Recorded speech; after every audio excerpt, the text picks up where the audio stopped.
Joe எழுதிய never forget how much I love you என்ற நூலின் தமிழாக்கம் அருள்வள்ளன் அரசு. நான் உன்னை எவ்வளவு நேசிக்கிறேன் என்பதை ஒருபோதும் மறந்து விடாதே. நூல்கள் இப்போது விற்பனைக்கு. டிஎம்கே ஒரு தீய சக்தின்னு விஜய் தொடர்ந்து சொல்லிக்கிட்டே இருக்கார். திமுக இந்தியாவின் பராசக்தி.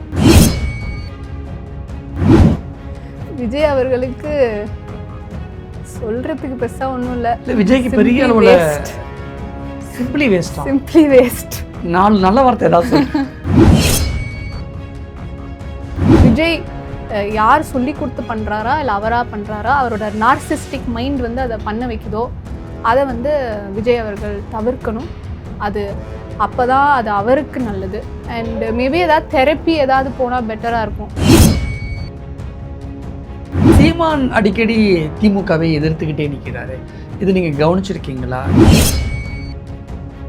இந்த விஷயத்த கூட விஜய் கண்டிக்க மாட்டேங்கிறார்ல. சீமானுடைய பெரியாருக்கு எதிரான பேச்சு, செயல்பாடு, நடவடிக்கை கூட விஜய் எதிர்த்து குரல் கொடுக்க மாட்டேங்கிறார். அவருக்கு புரியாது இல்லையா? ஆனால் விஜயோட கொள்கை தலைவர் தானே பெரியார். அவர் என்ன பண்ணோம், தமிழ் தேசியத்தை விட்டுட்டு இந்துத்துவா தேசியத்தை வந்து அவர் கையில் எடுத்துக்கணும். அப்போ அதை வந்து மறைமுகமாக கையில் எடுக்க துணிச்சல் இருப்பவர் முழுமையாக கருப்பு சட்டையை கழட்டி போட்டுட்டு ஒரு காவி சட்டையை வந்து சீமானவர்கள் போட்டுக்கணும். ஆனால் அதுக்கு சீமானவர்களுக்கு தைரியம் இருக்குமா? திருப்பி அதை பண்ணிட்டு திருப்பி தமிழ் தேசியத்தை வந்து அவரால் பேச முடியாது. அவர்கள் பின்னாடி இருக்க சிலர் வந்து அவர்களை வைத்து அவர்கள் வந்து ஒரு பப்பெட் மாதிரி கயிறை இழுத்து கையை மேலே தூக்கு, காலை மேலே தூக்குன்ற மாதிரி பண்ண வச்சு தமிழ்நாட்டுக்குள்ளே ஒரு டிஸ்ட்ராக்ஷனையும் ஒரு நாய்ஸையும், அவங்க ரெண்டு பேரும் பேசுகிறது இட்ஸ் மியர் நாய்ஸ். அது ஒரு ஒரு ஒரு டிஸ்டர்பன்ஸ் நாய்ஸ். இந்த சேனலுக்கு உங்களது பங்களிப்பை செலுத்த விரும்பினால் சப்போர்ட் பண்ணுங்க. உங்களது சிறு உதவி எங்களுக்கு மிகப்பெரிய ஆதரவாக இருக்கும். நன்றி. வணக்கம். இன்னைக்கு நம்மளுடைய சீஃப் கெஸ்ட் யார் அப்படின்னா, இந்தியாவிலே ரொம்ப யங்கஸ்ட்டு பெண் கவுன்சிலர் மற்றும் அட்வொகேட் மற்றும் மாநில மகளிர் ஆணையத்துடைய உறுப்பினர் பிரபா ஷாம்லி ஜீவா. அவங்கள தான் சந்திக்க போகிறோம். வணக்கம், எப்படி இருக்கீங்க மேம்? வணக்கம் சார், நல்லா இருக்கேன். நீங்கள் எப்படி இருக்கீங்க? டிஎம்கே ஒரு தீய சக்தின்னு விஜய் தொடர்ந்து சொல்லிக்கிட்டே இருக்கார். இதற்கு உங்கள் பதில்? அதான் அவர் கிடச்ச ரைமிங்காக 2 வார்த்தை கண்டுபிடிச்சி வச்சுருப்பார் எப்பயுமே எல்லாத்துலேயுமே. இது சென்சிட்டிவ் சென்டிமெண்ட்டு, தீய சக்தி, தூய சக்தி, அப்படி. அப்புறம் கை காட்டி டிவிகே டிஎம்கே. ஸோ இது ஒரு பேட்டர்ன், இது அவரோட பேட்டர்ன் இல்லையா? ஸோ அதே மாதிரி இது ஒரு பஞ்ச் அவர் கண்டுபிடிச்சி வச்சுருக்குது.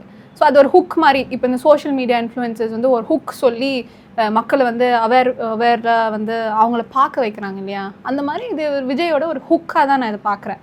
ஸோ இதில் அவர் ஆனால் மக்கள் இதை எப்படி பார்ப்பாங்கன்னா, திமுக இந்தியாவின் பராசக்தி, இந்தியாவினுடைய இருக்கு.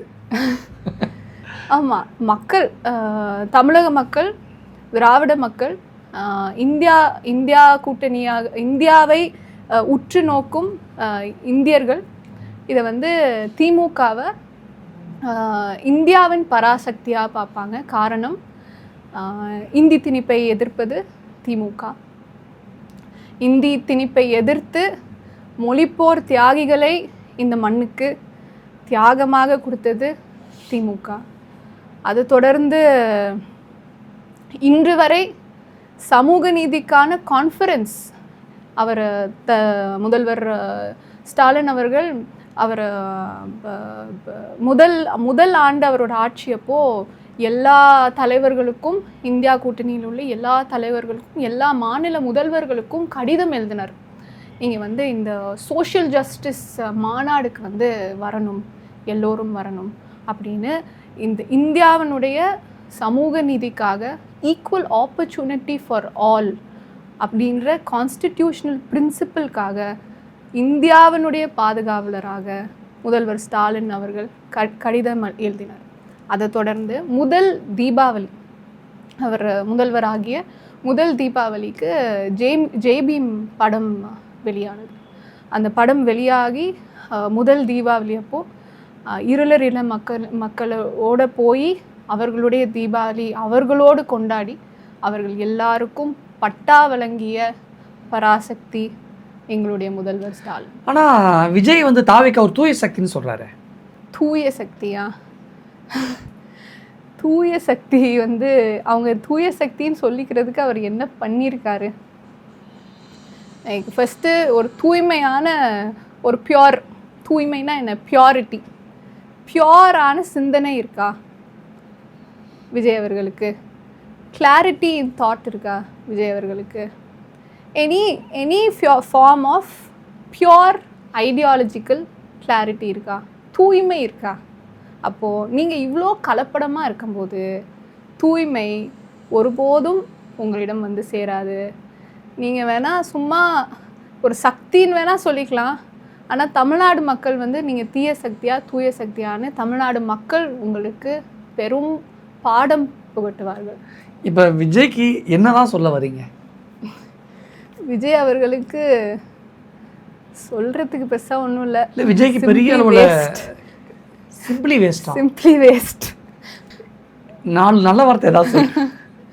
இவ்வளோ நாள் நம்ம பார்த்த ஸ்பீச்சஸ், நம்ம யாரையுமே வி ஆர் ரேஷனலிஸ்ட்.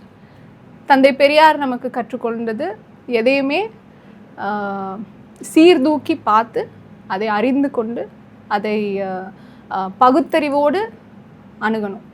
அப்போது தந்தை பெரியார் நமக்கு சொல்லி கொடுத்த பகுத்தறிவோடு சீர்தூக்கி எல்லாவற்றையும் பார்த்து விஜய் அவர்களை அணுகி அவருடைய பேச்சை, யாராக இருந்தாலும் அவங்களுடைய தோற்றத்தையோ அவங்க வந்து எப்படி தோற்றத்தை வச்சு we don't judge anyone. We don't judge a book by its cover. We only judge a book by what is written inside. அப்படி இருக்கும்போது விஜய் அவர்கள் என்ன பேசுகிறார் அதை வச்சு தான் we can judge Vijay. So in his speeches அவருக்கு ஒரு பேட்டர்ன் இருக்குது. a pattern of coming and only manipulating. அந்த ஸ்பீச் வந்து அவர்களுடைய ஃபேன்ஸையும் ஃபாலோவர்ஸையும் மேனிப்புலேட் பண்ணி அவர்களை சிந்திக்க விடாமல் ஒரு ஒரு ஆராக்குள்ளே வந்து அப்படி கட்டி வைக்கிறது இருக்கு இல்லையா? மேனிப்புலேட் பண்ணி இன்னொருத்தவங்களோட மைண்டை வந்து மேனிப்புலேட் பண்ணி வைக்கிறது. ஸோ அதை வந்து யாராக இருந்தாலும் விஜய் யார் சொல்லி கொடுத்து பண்ணுறாரா இல்லை அவராக பண்ணுறாரா, அவரோட நார்சிஸ்டிக் மைண்ட் வந்து அதை பண்ண வைக்குதோ அதை வந்து விஜய் அவர்கள் தவிர்க்கணும். அது அப்போ தான் அது அவருக்கு நல்லது. அண்டு மேபி ஏதாவது தெரப்பி ஏதாவது போனால் பெட்டராக இருக்கும். ஏன்னா இந்த இதுக்குள்ளே இந்த பஸ்ஸுக்குள்ளே உட்காந்துட்டு சிரிச்சுக்கிட்டு லைட் ஆஃப் ஆன் சிரிக்கிறது, லைட் ஆன் ஆஃப் சிரிக்கிறது, எல்லாரும் கத்துறதை வந்து ரசிக்கிறது, அப்படி இது these are never a quality of a leader. அது நீங்கள் அரசியலில் வந்து ஓட் பேங்க் பாலிட்டிக்ஸ்க்கு வாங்க வராதிங்க, அது ரெண்டாவது. ஆனால் நான் மக்களுக்கான ஒரு பிரதிநிதி, நான் உங்களில் ஒருவன் அப்படின்னு நீங்கள் வந்து மக்களோட தோள் மேலே கை போட்டு அவங்களோட நிற்கிறீங்கன்னா கம் டு தெம். பேரறிஞர் அண்ணா சொல்லதான் நான் சொல்வேன், go to them, go to the people, live with them, talk to them, serve them.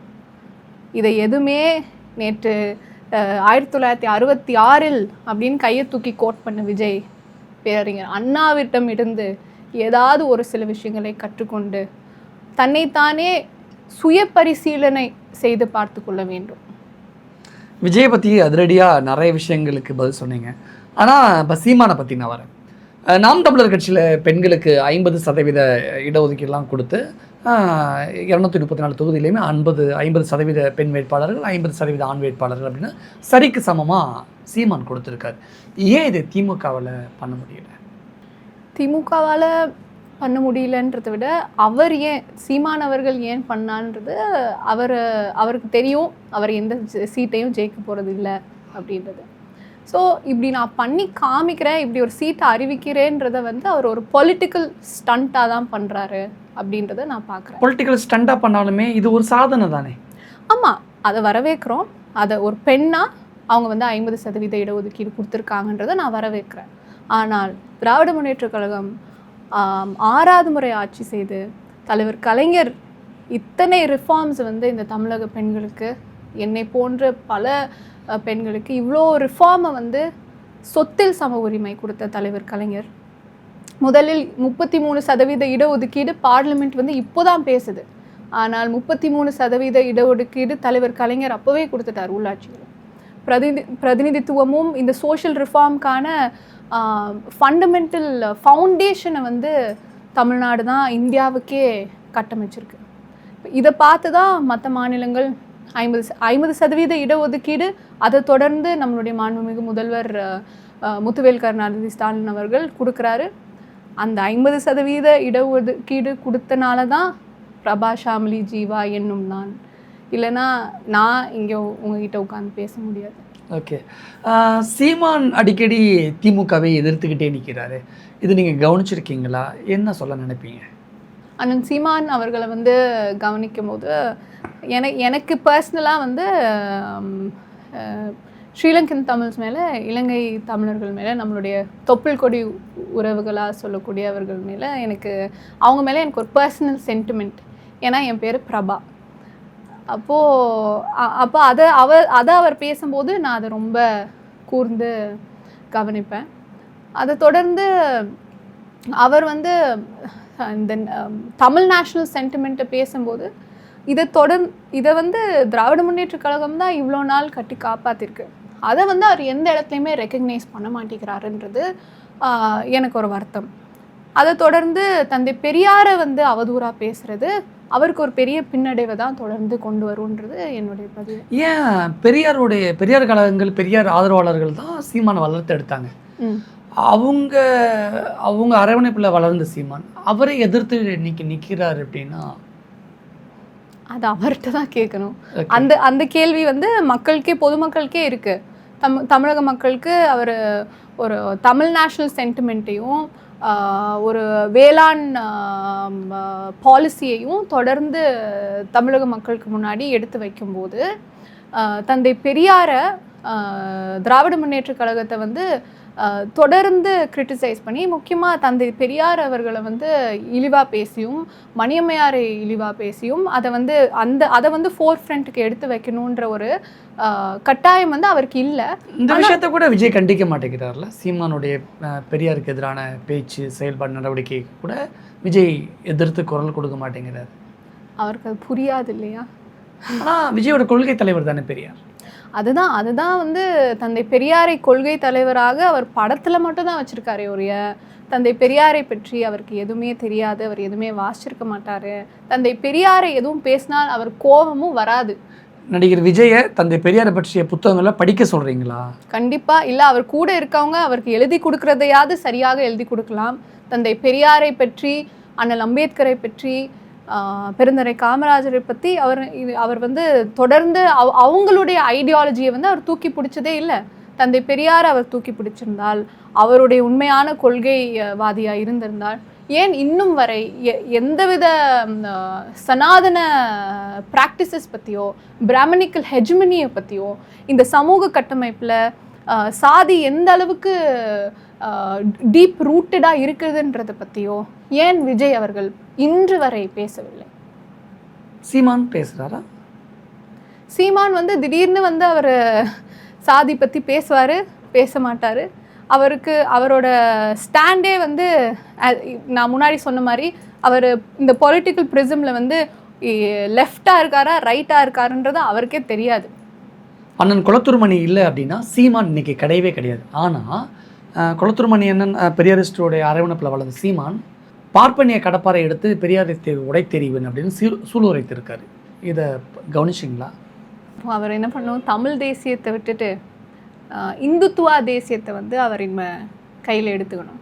அப்போ அதை வந்து மறைமுகமாக கையில் எடுக்க துணிச்சல் இருப்பவர் முழுமையாக கருப்பு சட்டையை கழட்டி போட்டுட்டு ஒரு காவி சட்டையை வந்து சீமானவர்கள் போட்டுக்கணும். ஆனால் அதுக்கு சீமானவர்களுக்கு தைரியம் இருக்குமா? திருப்பி அதை பண்ணிவிட்டு திருப்பி தமிழ் தேசியத்தை வந்து அவரால் பேச முடியாது.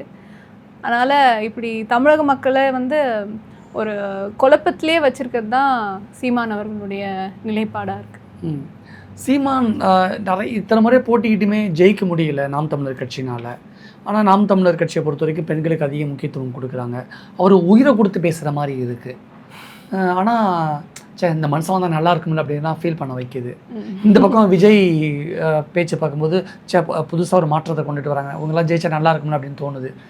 ஆனால் ஒரு பெண்களுடைய மனநிலையில் மேஜராக விஜய்க்கும் சீமானுக்கும் ஒரு பாப்புலாரிட்டி இருக்குது. பெண்களுடைய வாக்குகள் விஜய்க்கும் சீமானுக்கும் போவதற்கான சூழல் இந்த எலெக்ஷனில் இருக்குங்கிற மாதிரியான ஒரு பிம்பம் இருக்கேன். அது பிம்பமாக மட்டும் தான் இருக்கும், அது உண்மை இல்லை. அது விஜய் சீமான் வந்து தேர் பாப்புலர். ஸோ அவங்கள பற்றி பேசுகிறதோ, அவங்க வந்து ஒரு சும்மா அவங்க பேசுகிறது வந்து பொருட்டாக எடுத்துக்கலனாலும் இட் ஃபார்ம்ஸ் ஏதோ ஒரு ரக்கஸ் அண்ட் ட்ரெண்ட். ஸோ அந்த ஒரு ரக்கஸையும் ஒரு டிஸ்ட்ராக்ஷனையும் அவர்கள் பின்னாடி இருக்க சிலர் வந்து அவர்களை வைத்து அவர்கள் வந்து ஒரு பப்பெட் மாதிரி கயிறை இழுத்து கையை மேலே தூக்கு காலை மேலே தூக்குன்ற மாதிரி பண்ண வச்சு தமிழ்நாட்டுக்குள்ளே ஒரு டிஸ்ட்ராக்ஷனையும் ஒரு நாய்ஸையும் அவங்க 2 பேரும் பேசுகிறது இட்ஸ் மியர் நாய்ஸ். அது ஒரு டிஸ்டர்பன்ஸ் நாய்ஸ். ஆனால் இங்கே உண்மையாக தமிழக மக்கள், தமிழக மகளிருக்கு எத்தனையோ வில்லேஜ் ஹேம்லெட்ஸ்க்கும் ரூரலில் உள்ள விமனாக இருக்கட்டும், இல்லை அர்பன் லேண்ட்ஸ்கேப்பில் உள்ள விமனாக இருக்கட்டும், மகளிராக இருக்கட்டும், அவர்களுக்கு எந்த அளவுக்கு திராவிட மாடல் அரசு, இந்த 6வது அரசு, நம்மளுடைய மாண்புமிகு முதல்வர் அவர்களுடைய ஆட்சி எந்த அளவுக்கு அவங்களோட லைஃப்பை வந்து சேஞ்ச் பண்ணியிருக்கு. விடியல் பயணம், மகளிர் உரிமை தொகை, ரேஷன் வந்து வீடு வீடாக போய் முதியோர்களுக்கு கொடுக்கறது, இந்த மாதிரி அவங்களோட இன்ஃப்ராஸ்ட்ரக்சரையும் அவங்களோட டெய்லி ரொட்டீனையும் ஒரு அரசு வந்து போய் டச் பண்ணுன்றது தமிழக மகளிருக்கு வந்து அது ஒரு பெரிய ரிஃபார்மாக இருக்குது. அதுதான் இங்கே உள்ள ரியாலிட்டி. ஓகே, ஒரு பெண் கவுன்சிலராகவே சொல்லுங்கள், இந்த 2026 தமிழக அரசியல் களத்தில் எதுக்காக திமுக மீண்டும் ஆட்சிக்கு வரணும், எதுக்காக அதிமுக ஆட்சிக்கு வரக்கூடாது, உங்கள்கிட்ட காரணம் இருக்கா? அதிமுக ஆட்சிக்கு வரக்கூடாதுன்றது காரணம் வந்து அவர்களுடைய கூட்டணி. எப்பயுமே அதிமுக அவர்களுடைய கட்சியையும் தமிழ்நாட்டு மக்களுடைய நலத்தையும் ஒன்றிய அரசிடமும் பாஜகவிடமும் ஆர்எஸ்எஸிடமும் போய் அடகு வைத்து மோடியிடமும் அமித்ஷாவிடமும் போய் ஒரு அடகு கடை நடத்திட்டு இருக்கிறது தான் திரு எடப்பாடி அவர்களுடைய ரெஜிமாக இருந்திருக்கு. அவர் போய் சின்னம்மா கிட்ட போய் உருண்டுட்டு போய் பதவி வாங்கினதுலேருந்து, அதிமுக ரெஜிம்லேருந்து அவர் செல்லூர் ராஜ் அவர்கள் அமைச்சராக இருக்கும்போது தெர்மோகால் விட்டதுலேருந்து முழுக்க முழுக்க ஒரு அறிவாற்றலே அல்லாத ஒரு அண்ணா திராவிட முன்னேற்ற கழகமாக தான் அது ஒரு கட்சியாகவே செயல்பட்டு கொண்டு இருக்குது. அப்படி இருக்க ஒரு அடகு கடை நடத்தும் ஒரு கட்சி எப்படி தமிழ்நாட்டை திருப்பி ஆட்சி செய்கிற ஒரு நிலைக்கு வருவாங்கன்னு அவங்கள நினச்சிக்கிறாங்கன்றதே ஒரு குவெஸ்டின். அவங்கள வந்து ஒரு சரியான இன்ஃப்ராஸ்ட்ரக்சரில் வச்சுக்கல. அவங்க ஒரு திராவிட கட்சின்னு சொல்லிக்கிறதே இப்போ தமிழ்நாட்டுக்கு ஒரு அசிங்கமாக இருக்குது. அதை தொடர்ந்து எடப்பாடி அவர்களுடைய ரெஜீமில் 0.07% தான் எக்கனாமிக் க்ரோத் ரேட் இருந்தது. அதுக்கு பிறகு நம்மளுடைய மாண்புமிகு முதல்வரோட ஆட்சியில் 0.07% இருந்து நம்ம இப்போது நம்மளோட க்ரோத் ரேட்டை வந்து 11.19%க்கு மாண்புமிகு முதல்வர் வந்து அதை கொண்டு வந்திருக்காரு. அப்போது இந்த ஒரு எக்கனாமிக் க்ரோத்தையும், இங்கே உள்ள ஒரு ஈக்குவல் ஆப்பர்ச்சுனிட்டியும், இங்கே உள்ள ஒரு சமூக நீதியோட கட்டமைப்பையும் தொடர்ந்து அரசு பள்ளி மாணவர்கள் இன்னைக்கு பேப்பரில் தினத்தந்தியில் ஜேஇஇ தேர்வில் 486 அரசு மாதிரி பள்ளியில் படித்த மாணவர்கள் ஜேஇஇ ஐஐடி தேர்வில் வந்து தேர்ச்சி பெற்றிருக்காங்க. இந்த ஒரு சோஷியல் டிரான்ஸ்ஃபர்மேஷன் இருக்குல்ல. இதுக்கு முன்னாடி 10 ஆண்டு காலத்துக்கு முன்னாடி தமிழ்நாட்டில் மாணவர்கள் ஜேஇஇயில் அப்பியரே ஆக மாட்டாங்க. அப்பியர் ஆனாலும் ப்ரைவேட் ஸ்கூல்ஸ் மட்டும்தான் அப்பியர் ஆவாங்க. அப்போ அதுக்குன்னு எக்ஸ்க்ளூசிவ் கோச்சிங் சென்டருக்கு போகிறவங்க தான் அப்பியர் ஆவாங்க. இப்போ இந்த நான் முதல்வன் திட்டமும் புதுமை பெண் திட்டமும் எந்த அளவுக்கு தமிழ்நாட்டு அரசு பள்ளி மாணவர்களை ஒரு நேஷனல் இன்டர்நேஷ்னல் பிளாட்ஃபார்முக்கு கொண்டு போய் சேர்க்குற அந்த ரிஃபார்ம் இருக்குல்ல, அந்த டிரான்ஸ்ஃபர்மேஷன், அதை நம்ம பிளைண்ட் சைடே பண்ணிடவே முடியாது. அதை இந்தியா பார்த்துட்ருக்கு, உலகம் பார்த்துட்ருக்கு. அதை தொடர்ந்து ஸ்போர்ட்ஸில் எந்த அளவுக்கு தமிழக அரசு பள்ளியில் படித்த மாணவர்கள் எக்கனாமிக்லி அண்டர் ப்ரிவிலேஜ்டாக டவுன் ட்ராடனில் இருந்து 3 வேளை சாப்பாடுக்கு கூட கஷ்டப்பட்டுட்டு இருந்த பிள்ளைங்கள இப்போ இன்டர்நேஷ்னல் ஸ்போர்ட்ஸ்மெனாக, இன்டர்நேஷ்னல் ரெக்கக்னைஸ்ட் வேர்ல்டு கிளேம் ஆத்லீட்ஸாக தரம் உயர்த்தியிருக்குது நம்மளுடைய மாண்புமிகு துணை முதல்வர் அவர்கள். ஸோ இந்த அளவுக்கு ஸ்போர்ட்ஸ்க்கான இம்பார்ட்டன்ஸ் இதுக்கு முன்னாடி எந்த அரசிலும் இப்படி ஸ்போர்ட்ஸ்க்கான ஒரு ரிஃபார்மும் இம்பார்ட்டன்ஸும் இருந்ததே இல்லை. Starting from the international chess olympiad, அது வந்து இன்டர்நேஷ்னல் செஸ் இங்கே நடந்தது. ஸ்ட்ரீட்ஸோட அந்த ரேசிங், இன்டர்நேஷ்னல் ரேசிங் வந்து இங்கே நடந்தது. அதை தொடர்ந்து பேரா ஒலிம்பிக்ஸ்லுக்கு நம்ம தமிழக ஆத்லீட்ஸ் பதக்கம் வென்றிருந்தாங்க. இப்போ இந்த ரிஃபார்மும் இந்த ஸ்போர்ட்ஸ்க்கான இந்த இன்ஃப்ராஸ்ட்ரக்சரை பில்ட் பண்ணுறதுக்கு இல்லையா, இப்போது சேப்பாக்கில் நம்ம ஒரு சிஎம் மினி ஸ்டேடியம்னு நம்ம தலைவர் வந்து ஒரு புதுசாக இனாக்ரேட் பண்ணியிருக்காங்க. அங்கே ஒரு ஜிம் இருக்கும், 2 டர்ஃப் இருக்கும், எல்லா அம்யூனிட்டிஸும் வந்து அங்கே இருக்கும். ஸோ இப்போ இந்த அரசோட ஸ்போர்ட்ஸ் இன்ஃப்ராஸ்ட்ரக்சர் எந்த அளவுக்கு திராவிட மாடல் அரசு இந்த 6வது ஆண்டு கால திமுக அரசு வந்து கொண்டு வந்திருக்குதுன்றது, it is a very big reform in terms of sports and athleteship. இதை தாண்டி சமூகத்தினோட வல்னரபிள் குரூப்ஸை வந்து நம்ம பார்க்கணும். மகளிராக இருக்கட்டும், அதுக்கு 2வது தி டிசேபிள்டு, அவங்களுக்கான உள்ளாட்சி பிரதிநிதித்துவம். என்னோட 24 கவுன்சிலர்ஸ்ன்னு சொன்னேன், தவறுதலாக சொல்லிட்டேன். 25 கவுன்சிலராக மாற்றுத்திறனாளி பெண்ணை எங்களுடைய 25வது நகர்மன்ற உறுப்பினராக எங்களுடைய மாண்புமிகு முதல்வர் நியமனம் செய்தார். அப்போது ஒரு ஸ்பேஸ்க்கு அதை வந்து எவ்வளோ ஒரு இன்க்ளூசிவான, பேரறிஞர் அண்ணா சொன்ன மாதிரி economic growth should be a socially inclusive growth. எல்லா வல்னரபிள் குரூப்ஸ்க்கும் ஒரு சோஷியல் இன்க்ளூஷன் அந்த இடத்துல இருக்கணும் அப்படின்னு பேரறிஞர் அண்ணா சொன்னதை இன்று வரை அரசியல் அமைப்பு பாலிசியாக, பப்ளிக் பாலிசியாக, சட்டமாக இயற்றியவர் மாண்புமிகு முதல்வர். இது for the disabled, differently abled person, டிசேபிள்டுன்னு இல்லை, அவருக்கு மாற்றுத்திறனாளி அப்படின்ற பெயரை கொடுத்தது தலைவர் கலைஞர்.